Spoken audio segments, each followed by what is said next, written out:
It's like a perfect storm in India. It's a combination of poor leadership, a lack of public health infrastructure. It's almost an entirely privatised health system, which means that so about 80% of care is provided in the private sector. So whatever public data surveillance they've got is not representative of what's really going on in the country. The leadership has been reluctant to use lockdowns and has been actually recommending against lockdowns.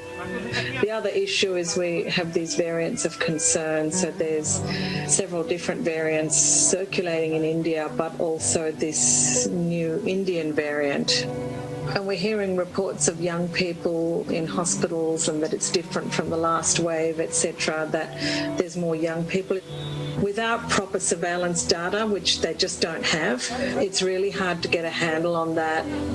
There's like a lack of consideration of how to manage all the undocumented workers and that kind of very marginalised population, which is a substantial number of people in India. Really, India needs to develop their own self-reliance and capacity. They have the human resources, they have the technical know-how, they've got the manufacturing capacity. What's missing is the political will to make it happen. Probably lockdowns are the only thing that's going to help at this point.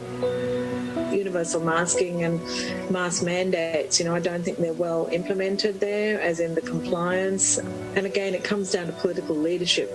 The second thing is to really ramp up the vaccination program, to make sure the supply is coming and do whatever it takes, whether it's to invest more in serum institutes so they can manufacture more, secure a supply of the raw materials, if that's the choke point, get vaccine from elsewhere.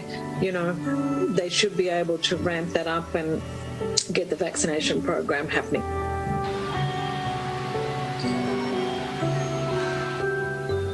Yeah, I don't think anywhere near the majority of the population has been infected, and we just have to look at Brazil to see that in places like Manaus, despite a majority of people getting infected in the first wave, they still got infected again in the second wave. And that's what, with these new variants of concern, that's the big issue, that, you could be susceptible to reinfection with a different variant, etc.